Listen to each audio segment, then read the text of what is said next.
ભાઈ આવી મોંઘવારીમાં તમને એવું લાગે ને કે ભાઈ મારે બાકીમાં કોઈ ફર્નિચર હાલતું હોય તો ભાઈ કેપી એન્ટરપ્રાઇઝ વાળા છે ને એ બાકીમાં ફર્નિચર આપે, સાચી વાત છે ને? બધું તમને ફર્નિચર અહીંયાથી આપણે સરળ હપ્તેથી 0 ડાઉન પેમેન્ટમાં આપણે આપી દઈશું. ડાઇનિંગ ટેબલ આવી ગયું, સોફા આવી ગયા, ડબલ બેડ, આ બધા તમને લાગશે કે આવા ફર્નિચર કોણે કામ આવ્યો? તમને કીધું કે અમદાવાદ એક એવું સિટી છે કે ઘણા બધા મોટા મોટા સિટી છે ને ત્યાં લોકો ટેમ્પરરી રહેવા આવતા હોય, આઈટી માં કરતા હોય કાં તો કોઈ નોકરી કરતા જોબ કરતા હોય, તો એ લોકો ભાડાના મકાનમાં રહેતા હોય ત્યારે આવું બધી વસ્તુ વસાવતા હોય અને પછી ત્યાં બધું કહેવાય ને કે આપણા રહેવા માટેની વ્યવસ્થા કરતા હોય છે.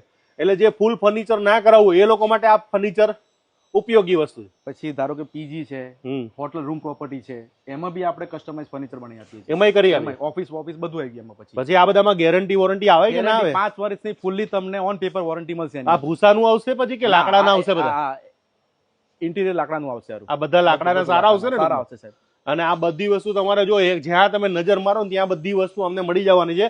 અને આગળનો વિડીયો તો ધૂમ મચાવ્યો હતો આપણે, જ્યાં બૂમ પડાવી દીધી હતી. તમને કદાચ હું આંકડો ના આપી શકું એટલું તમને કહી શકું કે હારા મારો વેપાર થયો હતો અને ઘણા બધા લોકોએ વિશ્વાસ કર્યો કે તે જગ્યાએ તમે ઘણા લોકોને ગામ કરતા 50% માં આપ્યું. આજે ગામ કરતા 50% માં મળવાનું, 50% હોલસેલમાં. તમે ભાવ નહીં કહેતા, ભાવ પોતાનું ફેક્ટરી છે, ફેક્ટરી ભાવે આપવાનું, ફેક્ટરી ભાવમાં મળી આપી દઉં તમને.